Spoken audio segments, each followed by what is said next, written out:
There are great demonstrations in Milbekaese in support of King Sivka. Huzzah! Crimsonian pamphlets have been discovered in Radka, Ubliko, attempting to arouse support for democracy and denouncing the Grand Duchies as corrupt. There are reports of grumbling among the militia mice of the Loyalist army. Their service has been too long and too hard. They wish to go home. An attempt to restore royalist control in Weislacker has failed due to lack of support and the opposition of the local fishmonger. Many celebrations have broken out in Skutsburg to cheer Lord Laszlo as his troops march through the streets. The Mushir of Tiplef Nazin has declared the formation of the Moon Natural Philosophy Society, with a charter to study the moon and the heavens in general. Prince Albrecht has returned to Dormouse. The army, treasury and government officials have been unloaded by the Ublicon and Dunbaran fleets in accordance with the agreement. The coalition fleet has observed the entire process. Demonstrations in Bergarda are calling for the Burgundii to take control of all cities on the south coast of Maustria.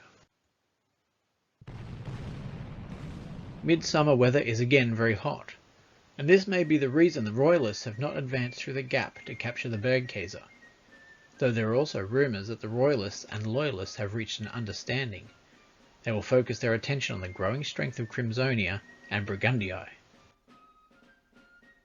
The Tiplef Nazin Moon Natural Philosophy Society calls all inventors and engineers to propose methods of enhancing the study of the moon, in particular the possibility of sending mice to the moon. Royalist forces have entered Weislacker, restoring the former governor and order.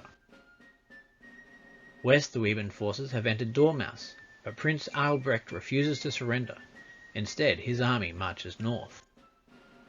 And Zurinese forces have entered Skutsburg.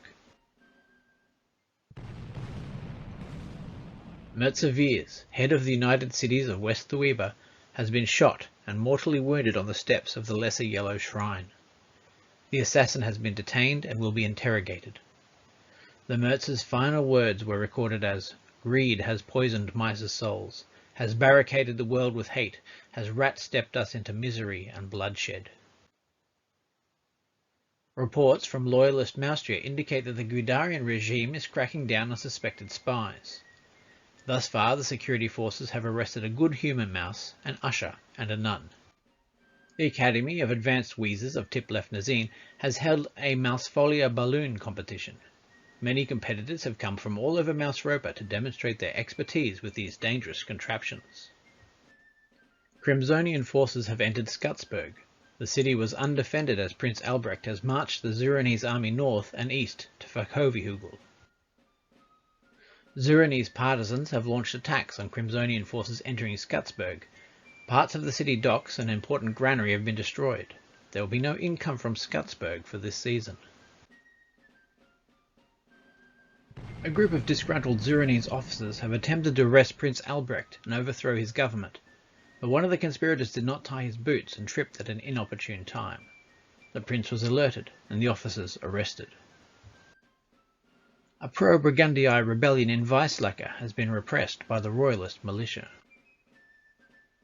There have been demonstrations in several Ublicon cities calling for increased democracy and reform of government. Ublicon constabulary units have been tipped off and raided a cheese larder, finding a store of mouskets and grenados being amassed by a cell of pro-democracy agitators. Partisan activity around Skutsburg has delayed the march of the Crimsonian army by destroying wagons and stealing cheese. Celebrations in Port Harabi as newly constructed Manathian warships have been launched. Trenchish forces have marched across Zurin from Skutsburg to Dormouse.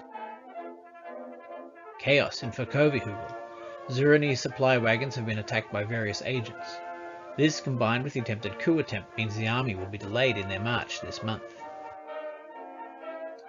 The Loyalist fort garrison guarding the Fetka Gap have rebelled and gone over to the Royalist cause. The Royalists have paid a hefty bribe of cheese to secure the fort. It seems that Gamalost and Sivka have broken their pact with the Loyalists and are advancing on the Bergkäse. Rumours are spreading of a great battle near Fakovihugel. Zuranese forces have stood to defend their prince against overwhelming odds. A Zuranese attack on the Burdonese mercenary cheese company has been halted, repulsed, then crushed. West Thueban troops have entered the city, and cavalry have cut off any chance of retreat to the desert. A West Thueban assault on Prince Albrecht's position atop a rocky knoll has been repulsed with heavy losses, but reinforcements were brought up, and a second assault prepared. The Zuranese Royal Guards Brigade has taken Prince Albrecht into custody and offered surrender terms to the West Thueban Marshal Armin. Peace in the north. Zuran has signed the Verkhovy Accords, bringing peace to that nation and its neighbours. The treaty says, in mid-autumn of the year of the Pensive Walrus, a peace treaty is concluded between the Principality of Zuran and the nations of Trentus, West Thueba and Crimsonia.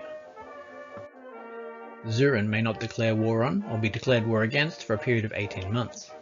Zuran will cede the city of Skutsburg to Trentus. Zuran will pay reparations to Trentus in the amount of 1/2 of the income of the nation for 12 months. Zuran will cede the city of Verkhovy to West Thueba. Zuran will remove from power permanently the person of Prince Albrecht, who will be kept as a prisoner in exile by the government of West Thueba for the crime of murder, conspiracy, and reckless negligence. Zuran will agree not to declare war on Crimsonia for a period of at least 2 years, and Crimsonia has the right to move units through the territory of Zuran as though it were friendly territory. Crimsonia may build forts in the territory of Zuran. Reports from loyalist Maustria indicate that the Gudarian regime is cracking down on suspected spies. Thus far the security forces have again arrested the same good humour mouse, another usher, and a nun, the sister of the previous nun. Loyalist forces have taken the city of Prat-Platkov from the royalist control, marching out of Ublico in the north. Rumours are spreading that the royalist army has reached the Bergkäse and has begun assaulting the forts guarding the capital of all of Maustria. Trouble in Skutsburg. A small demonstration has broken out calling for independence for the city from both Zuran and Trentus. A Trentish army has arrived in Skutsburg in time to end the demonstration. Skutsburg remains under control. There are broken hearts in Donilp as a party of Tip-Lef-Nazin mercenaries, exotic and muscled, sail away on Ublicon transport for ports unknown. In Tip-Lef-Nazin itself there has been a great demonstration of rocketry, as designers and natural philosophers show off their latest and greatest whiz-bangers. Bergada has welcomed the forces of Burgundii with a great feast and celebration. The city is now under Burgundii control. There are celebrations in Vindholm as the cheese company mercenaries return home after serving in the Zuran Wars. Marshal Wotan Ritter has been proclaimed first consul of Zuran. He has called for a time of restoration and peace, a healing of the nation. A Crimsonian army has marched into Ublico and is preparing to lay siege to Radka. Merchants in the South Sea report that Burdain has begun construction of a fort on the islands north of Brundlev. This fort has the capacity to close the Burdain Straits to all shipping in time of war. Burgundian troops have entered Weislacker, expelling the royalist militia. There is urban renewal in Medinji. The West Thueban city has benefited from investment from the treasury of the late Mertzaviers. A grand library has been established, among other works, to celebrate the great mouse's teaching and achievements. Partisans are still active in Zuran.